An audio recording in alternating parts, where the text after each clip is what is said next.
안녕하세요, 까레라였습니다. 저는 아직도 카메라 보고 얘기하는 게 어색하더라고요. 지금도 운전하면서 영상 찍고 있는데 역시 카메라 울렁증은 안 고쳐지는 것 같습니다. 소통방송을 왜 안 하냐고 하시는 분들이 좀 있어요. 그런데 저도 소통방송 합니다. 엄밀히 말하면 방송은 아니고 전 아자르에서 하거든요. 저도 아프리카 계정은 팠어요. 팠는데 제 영상의 컨텐츠도 그렇고 아프리카에서 했을 때 방송 끝날 때까지 아무도 안 들어오더라고요.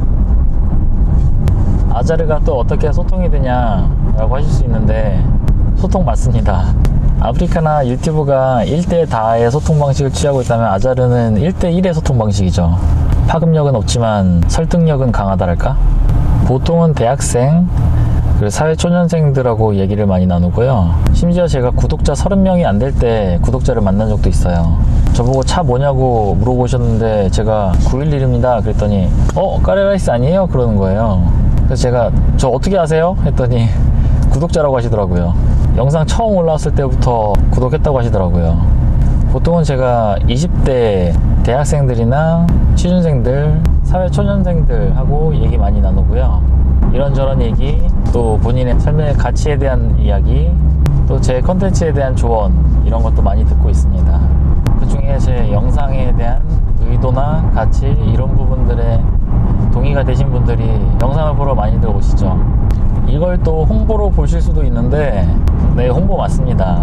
그렇다고 제가 안녕하세요, 유튜버 까레라이스입니다, 일단 오셔서 구독과 좋아요 부탁드립니다, 이런 식으로 제가 아자를 하고 있지는 않으니까요. 우선시돼야 되는 건 상대방에 대한 존중이고 그로 인한 대화, 또 소통이니까요. 또 그 중에서 섭외를 하기도 하고요. 아무튼 지금은 아자르를 통해서 컨텐츠에 대한 소통을 하고 있습니다. 왜 차를 배경으로 한 컨텐츠만 제작하냐고 물어보시는 분들도 있는데 솔직히 영상을 찍을 곳이 없어요. 저처럼 자녀가 있는 가장한테는 집에 들어가서 촬영을 한다는 거는 거의 불가능한 일이거든요. 아이가 잘 때는 와이프도 자는 시간이기 때문에 그 시간에 시끄럽게 영상을 찍을 수도 없고요. 그리고 인터뷰도 왜 꼭 차에서만 하냐면요, 처음엔 카페를 생각했었는데 막상 하려고 하니까 카페 배경음악 때문에 촬영이 불가능하더라고요. 소리가 커서 그런 것도 있지만 일단 저작권이 들어가 있는 음악들이기 때문에 카페에서 촬영을 하는 게 사실 쉽지 않겠더라고요. 그리고 지금 제가 인터뷰를 하시는 분들께 따로 페이를 드리거나 하진 않습니다. 그나마 제가 성의를 표현할 수 있는 게 출근길이나 퇴근길에 촬영을 하면서 제가 회사까지 모셔다 드리거나 아니면은 회사에서 댁으로 모셔다 드리면서 인터뷰를 하고 있습니다. 인터뷰 시간을 따로 빼지 않아도 되는 장점이 있고요. 그런 의미에서 이 영상을 보시는 분들 중에 자영업 하시는 분들이 계시다면은 협찬 환영합니다. 제가 갖고 싶어서 그런 게 아니고요. 게스트 분들께 뭔가 인터뷰에 대한 감사의 표시로 뭔가 나눠드릴 수 있는 그런 어떤 제품이나 상품에 대해서 협찬 가능하신 분 계시다면은 정말 환영하겠습니다. 그러고 보니 저 혼자만의 촬영이든 게스트와의 인터뷰든 차 안에서 촬영한다는 게 굉장히 프라이빗한 공간에서 촬영을 할 수 있게 해주는 데 도움이 돼요.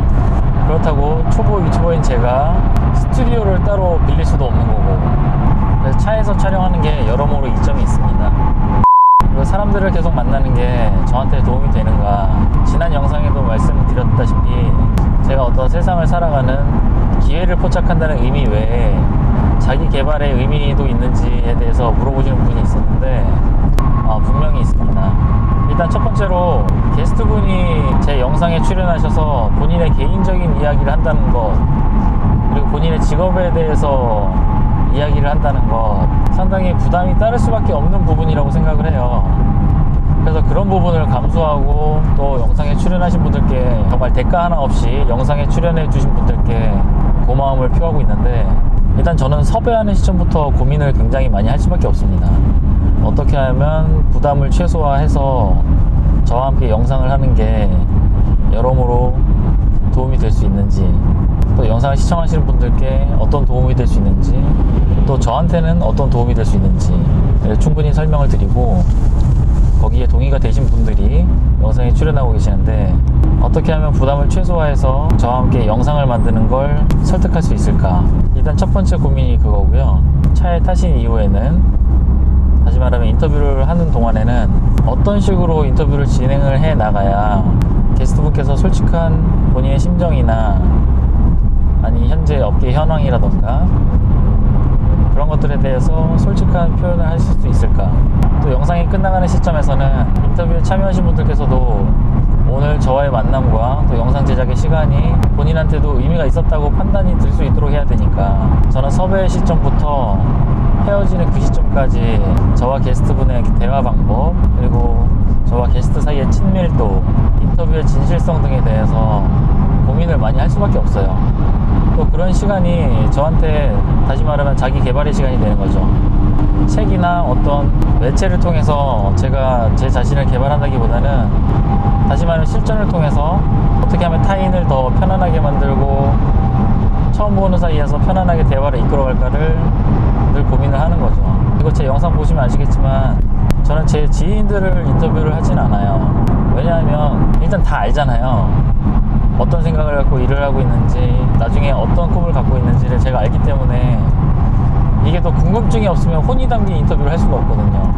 그래서 계속 끊임없이 모르는 사람들을 만나야 되는데 처음 보는 사이에서 어떻게 하면 저와의 만남이 더 편안하게 느껴질 수 있도록 할 수 있을까 늘 고민하는 부분이죠. 이상 짧게나마 제 인터뷰 영상들에 대한 배경에 대해서 또 한번 말씀을 드렸는데 제 인터뷰 영상에 비하면 굉장히 짧은 영상이죠. 시청해주신 분들께 정말 감사하다는 말씀 드리면서 저는 다음번에 또 인터뷰로 찾아뵙겠습니다. 감사합니다. 까레라였습니다.